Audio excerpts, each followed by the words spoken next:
आशा भरी नारी के एक और भाग में आप सभी का बहुत बहुत स्वागत है। आज हम एक ऐसे समय के बारे में बात कर रहे हैं जो कई मसीही महिलाओं को महसूस होता है, लेकिन अक्सर समझने में मुश्किल होती है। ये वो समय होता है जब प्रार्थना जारी रहने पर भी परमेश्वर चुप रहते हैं। ये चुप्पी भ्रमित करने वाली और भारी लग सकती है, खासकर तब जब विश्वास अभी भी बना हुआ हो और उत्तर ढूंढ रहा हो। बिल्कुल नतानिया, चुप्पी को अक्सर गलत समझा जाता है। बहुत से लोग मानते हैं कि अगर परमेश्वर शांत हैं तो वे दूर होंगे या नाराज होंगे। पवित्र शास्त्र इस सोच का समर्थन नहीं करता। परमेश्वर तब भी गहराई से उपस्थित हो सकते हैं, भले ही उन्हें तुरंत महसूस या सुना ना जा सके। मैं इस बात से बिल्कुल सहमत हूँ रंजना, और इस भाग में हम ये समझना चाहते हैं कि पवित्र शास्त्र हमें परमेश्वर की चुप्पी के बारे में क्या सिखाता है, ऐसा क्यों होता है, और जब जवाब मिलने में देर हो रही हो तो महिलाएं कैसे वफादार और स्थिर रह सकती हैं। हमारी आशा है कि ये बातचीत प्रतीक्षा के समयों में परमेश्वर के चरित्र पर और अधिक स्पष्टता और आश्वासन और गहरे विश्वास को जन्म देगी। और जैसे जैसे हम आगे बढ़ते हैं, हमें एक ऐसे सत्य को स्थापित करना होगा जिस पर पवित्र शास्त्र जोर देता है, भले ही हमारा अनुभव उसे स्वीकार करने में संघर्ष करे। परमेश्वर की चुप्पी का मतलब परमेश्वर की अनुपस्थिति नहीं है। ये उन सबसे महत्वपूर्ण भेदों में से एक है जिसे महिलाओं को सीखना बहुत आवश्यक है यदि वे अनुत्तरित प्रार्थनाओं के समयों में बिना डगमगाए स्थिर रहना चाहती हैं। तो चुप्पी दूरी जैसी महसूस हो सकती है, पर पवित्र शास्त्र कभी भी शांत रहने को पीछे हट जाने के समान नहीं ठहराता। परमेश्वर हमारी समझ और अनुभूति से छिपे रहते हुए भी पूरी तरह उपस्थित हो सकते हैं। ये भेद इसलिए महत्वपूर्ण है क्योंकि हम स्वाभाविक रूप से उपस्थिति को संवाद के आधार पर मापते हैं। मानवीय संबंधों में चुप्पी आमतौर पर दूरी, उदासीनता या किसी टकराव का संकेत देती है। इसलिए जब परमेश्वर मौन रहते हैं तो महिलाएं सहज ही एक दिव्य संबंध पर मानवीय तर्क लागू कर देती हैं। वे मान लेती हैं कि अगर परमेश्वर पास होते तो वे साफ साफ बोलते या प्रत्यक्ष रूप से हस्तक्षेप करते।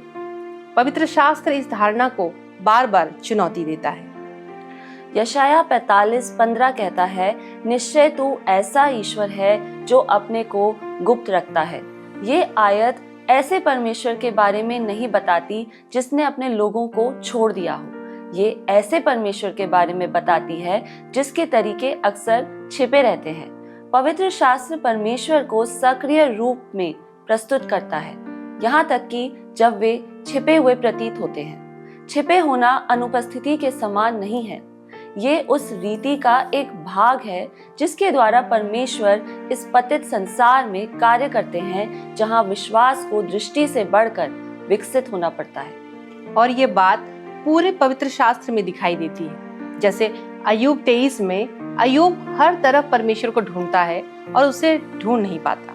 फिर भी परमेश्वर अय्यूब की परीक्षा पर सक्रिय रूप से दृष्टि रखे हुए होते हैं। भजन संहिता 10:1 में भजनकार पूछता है कि संकट के समय परमेश्वर दूर क्यों प्रतीत होते हैं। इसलिए नहीं कि परमेश्वर चले गए हैं, बल्कि इसलिए कि उनकी उपस्थिति महसूस नहीं होती। ये वचन हमें दिखाते हैं कि मौन और छिपापन विश्वास के जीवन का सामान्य हिस्सा है, ना कि उससे अलग कोई अपवाद। और पवित्र शास्त्र ये भी सिखाता है कि परमेश्वर प्रायः प्रत्यक्ष रूप से कार्य करने से पहले अदृश्य रूप से कार्य करते हैं। सबोपदेशक हमें बताता है कि परमेश्वर हर चीज को अपने समय पर सुंदर बनाते हैं, हमारे समय पर नहीं। रोमियो 8 हमें याद दिलाता है कि परमेश्वर सब बातों को मिलाकर भलाई के लिए कार्य कर रहे हैं, भले ही वो कार्य हमें दिखाई न दे और बहुत उलझन भरा क्यों ना लगे। दिखने वाली तरक्की की कमी का मतलब ये ईश्वरीय गतिविधि के अभाव का प्रमाण नहीं है बहनों।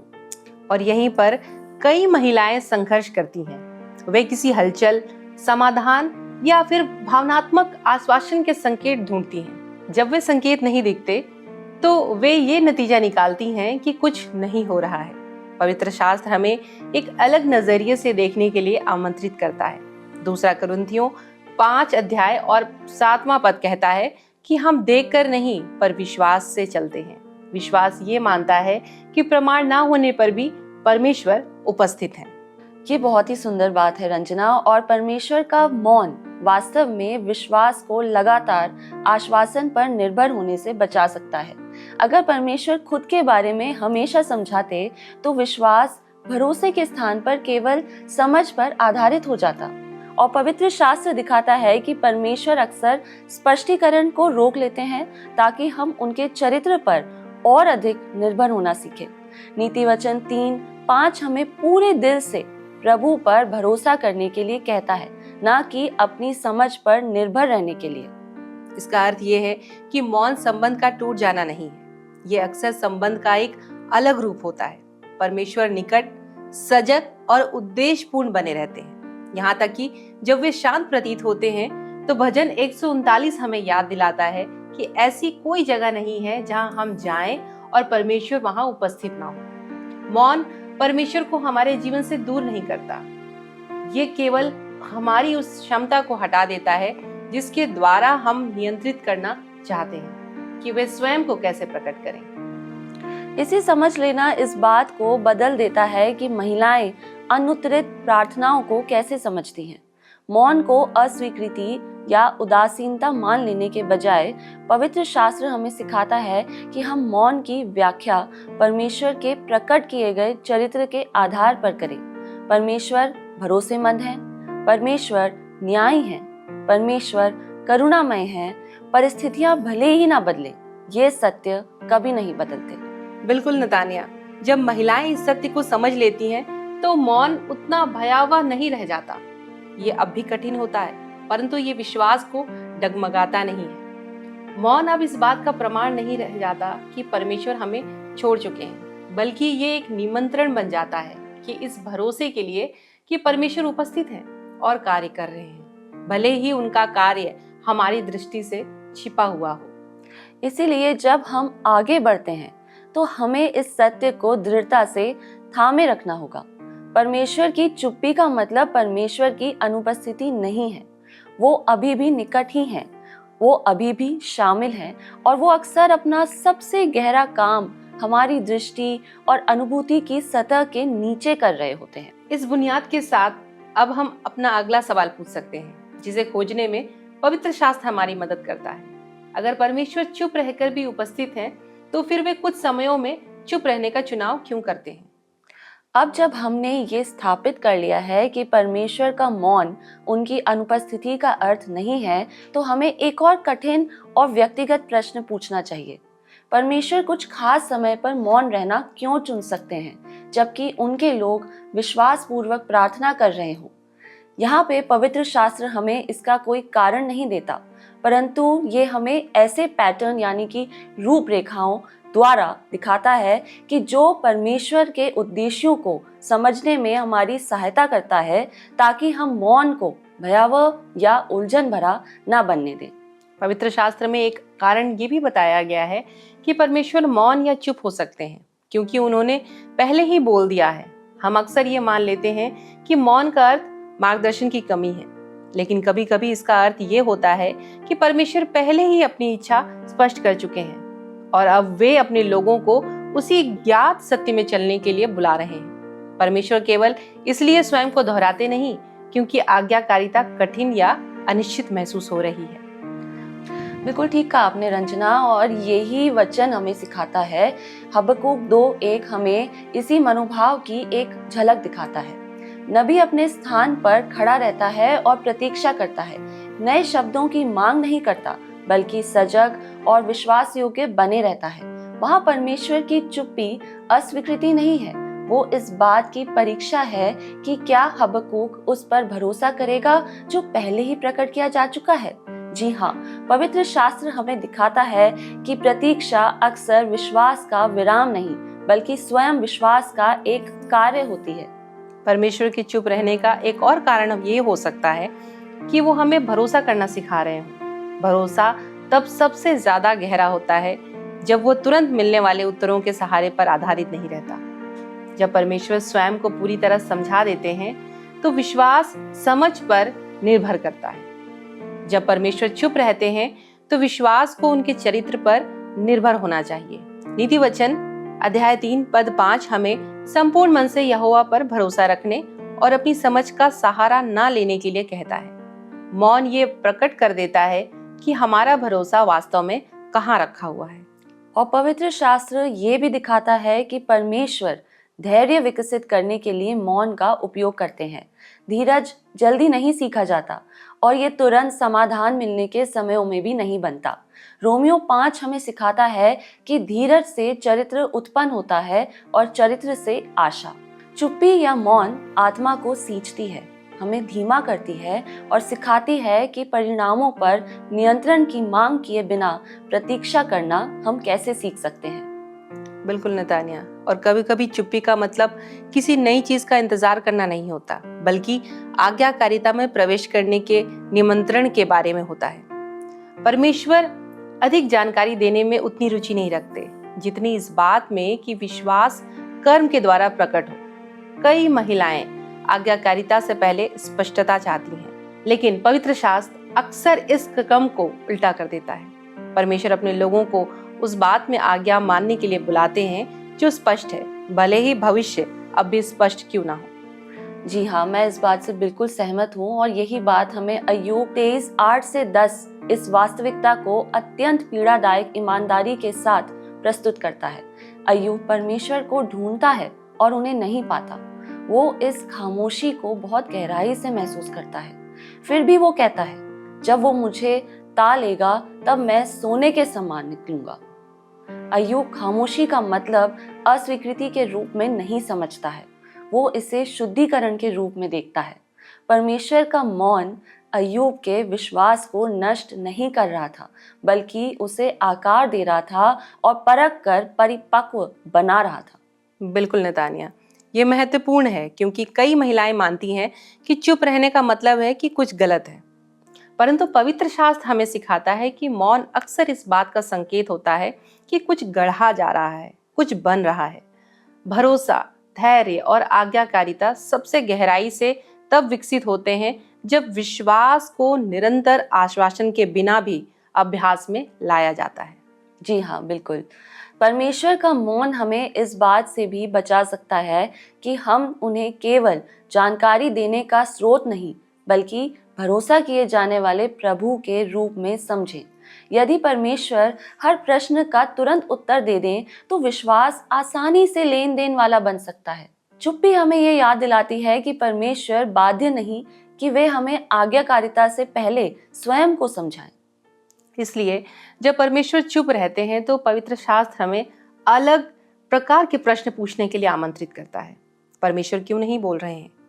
ये पूछने के बजाय हमें पूछना चाहिए, परमेश्वर पहले ही क्या कह चुके हैं और इस समय वे मुझे उन पर भरोसा करने के लिए कैसे बुला रहे हैं। मौन विश्वास को नियंत्रण से हटाकर निर्भरता की ओर मोड़ देता है। लेकिन इसका मतलब ये नहीं है कि मौन आसान या बिना दर्द का है। ये अक्सर उलझन भरा और असहज महसूस होता है, परंतु पवित्र शास्त्र हमें आश्वासन देता है कि परमेश्वर के मौन में उनके उद्देश्य कभी भी आकस्मिक या निरर्थक नहीं होते। वो अपने लोगों के भीतर कुछ स्थायी और गहरा गढ़ रहा होता है। इसे समझ लेना हमें मौन की भावनात्मक वास्तविकता के लिए तैयार करता है, क्योंकि ये जानना कि परमेश्वर चुप क्यों हो सकते हैं प्रतीक्षा के संघर्ष को समाप्त नहीं करता। ये हमें उस प्रतीक्षा की सही और सत्यपूर्ण व्याख्या करना सिखाता है। यदि मौन का कोई उद्देश्य है, तो ये भावनात्मक रूप से इतना कठिन क्यों महसूस होता है, विशेषकर उन महिलाओं के लिए जो अनुत्तरित प्रार्थनाओं का बोझ उठाए हुए हैं। यहाँ तक कि जब महिलाएं बौद्धिक रूप से भी समझ लेती हैं कि परमेश्वर के मौन का कोई उद्देश्य है, तब भी मौन का भावनात्मक अनुभव बहुत भारी हो सकता है। ये जानना कि परमेश्वर चुप क्यों हो सकते हैं इस बात को नहीं बदलता कि मौन कैसा महसूस होता है। पवित्र शास्त्र कभी भी भावनाओं को महत्वहीन नहीं मानता और न ही वो विश्वासियों से ये अपेक्षा करता है कि वे प्रतीक्षा से उत्पन्न होने वाले आंतरिक संघर्ष को अनदेखा कर दें। चुप्पी दिल पर इस तरह दबाव डालती है जिसे शब्दों में समझना अक्सर कठिन होता है, विशेषकर तब जब प्रार्थना सच्चे मन से और निरंतर की गई हो। चुप्पी में अक्सर जो पहली भावनाएं सामने आती हैं, उनमें से एक है संदेह। ये हमेशा परमेश्वर के अस्तित्व पर संदेह नहीं होता, बल्कि उनके निकट होने या उनकी सजगता या उनकी परवाह पर प्रश्न उठने लगते हैं। महिलाएं सोचने लग सकती हैं कि क्या उनकी प्रार्थनाएं मायने रखती हैं, या परमेश्वर उन्हें सुनते भी हैं या नहीं। भजन संहिता 77 में ये संघर्ष स्पष्ट रूप से दिखाई देता है, जब भजनकार पूछता है, क्या प्रभु अनुग्रह करना भूल गए हैं। पवित्र शास्त्र इन प्रश्नों को इसलिए दर्ज नहीं करता कि विश्वासियों को लज्जित करें, बल्कि ये दिखाने के लिए लिखे गए हैं कि विश्वास के साथ साथ संदेह भी अस्तित्व में रह सकता है। ये बहुत ही सुंदर बात है और सच में परमेश्वर हमारी मदद करते हैं और पवित्र शास्त्र के द्वारा हमें वो ताकत मिलती है कि हम परमेश्वर की चुप्पी को और भी अच्छी तरीके से समझ सकें। और मौन के समयों में प्रतीक्षा एक और भारी बोझ बन जाती है।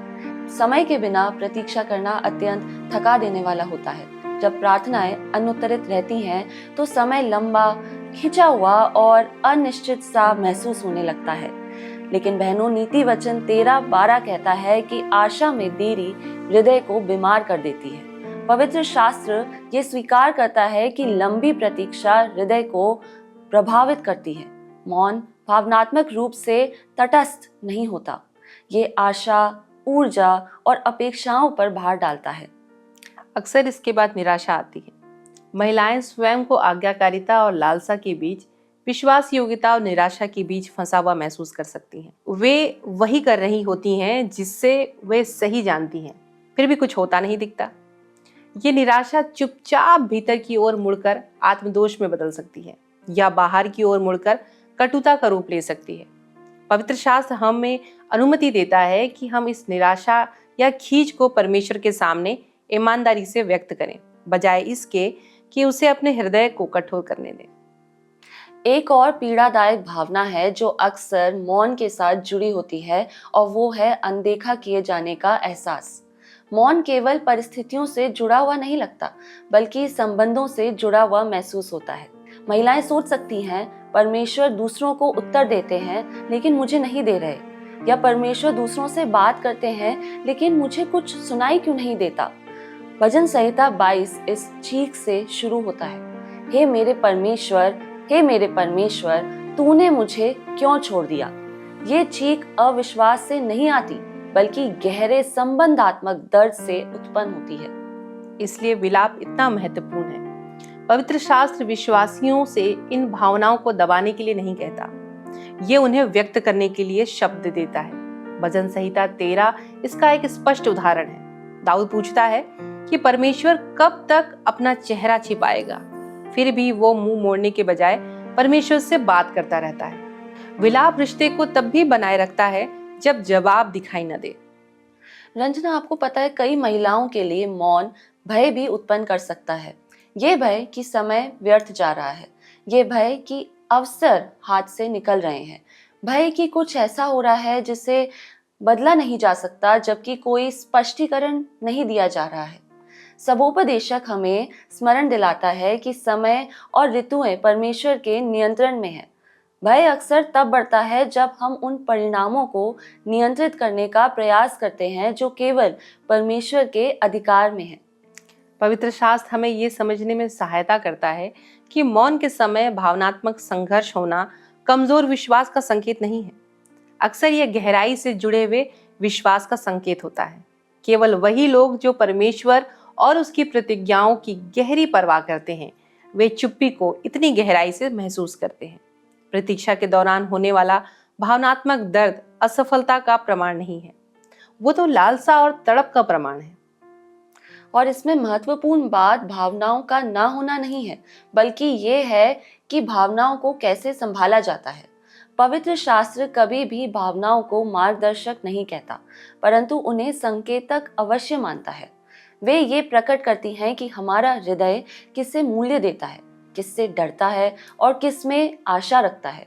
मौन इन बातों को उजागर करता है ताकि उन्हें ईमानदारी से परमेश्वर के सामने लाया जा सके। भजन संहिता 62:8 विश्वासियों को परमेश्वर के सामने अपना हृदय उड़ेल देने के लिए बुलाता है। इस निमंत्रण में संदेह, खींच, उलझन और थकान भी शामिल है। परमेश्वर सच्ची और ईमानदार प्रार्थना को अस्वीकार नहीं करते। मौन प्रार्थना छोड़ देने का बहाना नहीं है, बल्कि अक्सर वही कारण होता है जिसके कारण प्रार्थना और भी अधिक सच्ची और परमेश्वर पर निर्भर बनने लगती है। जब महिलाएं ये समझ लेती हैं तो वे मौन के अनुभव के कारण स्वयं को दोषी ठहराना बंद कर देती हैं। वे ये मान लेना छोड़ देती हैं कि भावनात्मक संघर्ष उन्हें विश्वास से अयोग्य बना देता है।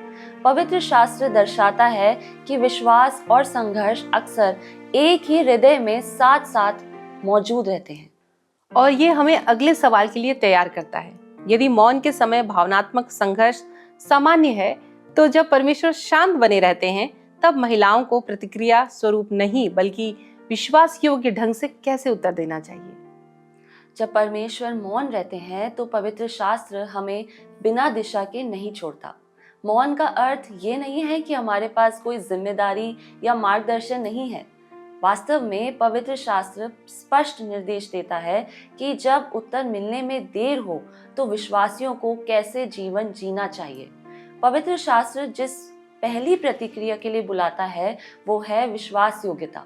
मौन ये संकेत नहीं है कि हम परमेश्वर की आज्ञा का पालन करना छोड़ दें या उससे दूर हो जाएं। स्पष्टता न होने पर भी विश्वास योग्यता बनी रहती है। हमारी भावनात्मक स्थिति या परिस्थितियों के अनुसार परमेश्वर की आज्ञाएं कभी नहीं बदलती। बिल्कुल नतान्या, ये महत्वपूर्ण है क्योंकि कई महिलाएं मान लेती हैं कि कार्य करने से पहले उन्हें पूर्ण स्पष्टता का इंतजार करना चाहिए। पवित्र शास्त्र कुछ और ही सिखाता है। जब परमेश्वर मौन रहते हैं, तब हमें उन बातों में आज्ञाकारिता दिखाने के लिए बुलाया जाता है जिन्हें वो पहले ही स्पष्ट कर चुके हैं। यीशु यूहन्ना 14 और पद 15 में कहते हैं, यदि तुम मुझसे प्रेम करते हो तो मेरी आज्ञाओं को मानोगे। आज्ञाकारिता किसी स्पष्टीकरण पर निर्भर नहीं होती, ये भरोसे में जड़ित होती है। मौन ये परखता है कि हमारी आज्ञाकारिता समझ पर आधारित है या परमेश्वर के प्रति प्रेम पर स्थिर है। भजन संहिता 37:7 कहता है कि हम प्रभु के सामने शांत रहें और धीरज से उसकी बाट जोहें। प्रतीक्षा का अर्थ निष्क्रियता नहीं है, इसका अर्थ है नियंत्रण की मांग किए बिना विश्वास योग्यता को चुनना। इसलिए जब परमेश्वर मौन रहते हैं, तब पवित्र शास्त्र महिलाओं को विश्वास योग्य बने रहने, जो स्पष्ट है उसमें आज्ञाकारिता दिखाने, ईमानदारी से प्रार्थना करते रहने और परमेश्वर के चरित्र पर भरोसा करने के लिए बुलाता है। ये प्रतिक्रियाएं मौन की कठिनाई को दूर नहीं करती, परंतु वे विश्वास को प्रतिक्रियात्मक या अस्थिर होने से सुरक्षित रखती हैं। और पवित्र शास्त्र मौन को खाली समय के रूप में प्रस्तुत नहीं करता है। मौन अक्सर अत्यंत फलदायी होता है, भले ही बाहर से कुछ भी घटित होता हुआ दिखाई न दे। मौन जिन प्रमुख बातों को उत्पन्न करता है उनमें से एक है परिपक्वता। जिस विश्वास की परीक्षा कभी मौन के द्वारा नहीं हुई वो नाजुक बना रहता है। परिपक्वता तब विकसित होती है जब निरंतर आश्वासन के बिना भी भरोसा किया जाता है। याकूब 1 हमें बताता है कि धीरज सिद्धता की ओर ले जाता है। मौन उसी धीरज को गढ़ता है। मौन गहरे विश्वास को भी उत्पन्न करता है। जब परमेश्वर की उपस्थिति उत्तरों या परिणामों के माध्यम से महसूस नहीं होती, तब विश्वास को अधिक पूर्ण रूप से स्वयं परमेश्वर पर टिकना पड़ता है। दूसरा कुरिन्थियों अध्याय 4 हमें स्मरण दिलाता है कि जो दिखाई नहीं देता वही अनंत है। मौन विश्वास को दिखाई देने वाले परिवर्तनों पर निर्भर रहने से हटाकर परमेश्वर के अदृश्य कार्य पर भरोसा करने की ओर मोड़ देता है। सच में ये बहुत ही प्रभावपूर्ण बात है और यहीं पे हम धीरज की बात करेंगे कि कैसे धीरज भी मौन का एक और फल है। धीरज शीघ्र समाधान से नहीं बल्कि समय के साथ निरंतर भरोसा करने और आज्ञाकारिता में बने रहने से सीखा जाता है। रोमियो 8 हमें स्मरण दिलाता है कि वर्तमान के दुख उस भविष्य की महिमा के सामने कुछ भी नहीं है जो प्रकट होने वाली है। मौन हमारी आशा को तत्काल परिस्थितियों से आगे बढ़ाता है और विश्वासियों को निराश हुए बिना सहन करना सिखाता है। मौन परमेश्वर पर गहरी निर्भरता भी उत्पन्न करता है। जब नियंत्रण हमारे हाथ से निकल जाता है और परिणाम अनिश्चित रहते हैं तो आत्मनिर्भरता उजागर हो जाती है। भजन संहिता 62 विश्वासियों को केवल परमेश्वर में भरोसा करने के लिए बुलाती है। मौन महिलाओं को समझ, योजनाओं या भावनात्मक स्थिरता पर नहीं, परमेश्वर पर भरोसा करना सिखाता है। और ये परिणाम महत्वपूर्ण हैं क्योंकि वे दीर्घकालिक विश्वास को आकार देते हैं। जब मौन को बाइबल के अनुसार संभाला जाता है तब ये विश्वास को कमजोर नहीं करता बल्कि इसे और मजबूत करता है। ये विश्वास को परिस्थितियों में नहीं बल्कि परमेश्वर के चरित्र में और अधिक गहराई से जड़ित करता है। कई विश्वासियों को ये अनुभव होता है कि उनका सबसे स्थायी विकास स्पष्टता के समय नहीं बल्कि प्रतीक्षा के समय हुआ है। बिल्कुल नतानिया, तो चुप्पी या मौन समय की बर्बादी नहीं है, ये निर्णयात्मक समय है। ये परिपक्वता को आकार देता है, भरोसा गहरा करता है, धैर्य को मजबूत करता है और निर्भरता सिखाता है। मौन में परमेश्वर अनुपस्थित नहीं है। अक्सर वो ऐसा कार्य कर रहे होते हैं जो आने वाले वर्षों तक विश्वास को बनाए रखने में मदद करेगा। जी बिल्कुल सही कहा आपने, और ये समझने से महिलाओं को बिना निराश हुए इंतजार करने में भी मदद मिलती है। मौन रहना मुश्किल हो सकता है लेकिन अब डरने की आवश्यकता नहीं है। पवित्र शास्त्र हमें आश्वस्त करता है कि परमेश्वर मौन का उपयोग भलाई के लिए करते हैं, भले ही वो भलाई तुरंत दिखाई ना दे। और यही आशा है जिसे हम चाहते हैं कि महिलाएं अपने साथ रखें। परमेश्वर का मौन निरर्थक नहीं है। अक्सर ये वही स्थान होता है जहां विश्वास सबसे गहरे तरीकों से मजबूत होता है। समापन में हम हर उस महिला से कोमलता से बात करना चाहते हैं जो मौन के एक ऋतु से गुजर रही है। यदि अभी परमेश्वर शांत प्रतीत होते हैं तो इसका ये अर्थ नहीं है कि आप असफल हो रही हैं या भुला दी गई हैं। पवित्र शास्त्र हमें दिखाता है कि मौन अक्सर एक विश्वास योग्य जीवन का हिस्सा होता है, न कि ये संकेत कि कुछ गलत हो गया है। इसलिए जल्दबाजी न करें या अपने संघर्ष को दोष न दें। परमेश्वर के चरित्र पर भरोसा करते रहें। जो सत्य आप जानते हैं उसमें विश्वास योग्य बने रहें और ईमानदारी से अपना हृदय उसके सामने लाते रहें। लेकिन आपसे विदा लेने से पहले हम आपको बताना चाहते हैं कि यदि आप इस कार्यक्रम को दोबारा देखना चाहती हैं तो आप हमारे Hindi YouTube channel Word Resounds today पर जाकर इसे फिर से देख सकती हैं। और यदि आपके पास कोई प्रार्थना का निवेदन है तो आप स्क्रीन पर आए नंबर पर कॉल जरूर कीजिए। हमारे प्रतिनिधि आपके लिए प्रार्थना जरूर करेंगे। अब हम आपसे विदा लेते हैं, लेकिन हम आपसे अगले सप्ताह फिर से मिलेंगे एक नए वचन के साथ जो हम आप सभी के साथ साझा करेंगे। तब तक परमेश्वर आपको आशीष दे। यीशु मसीह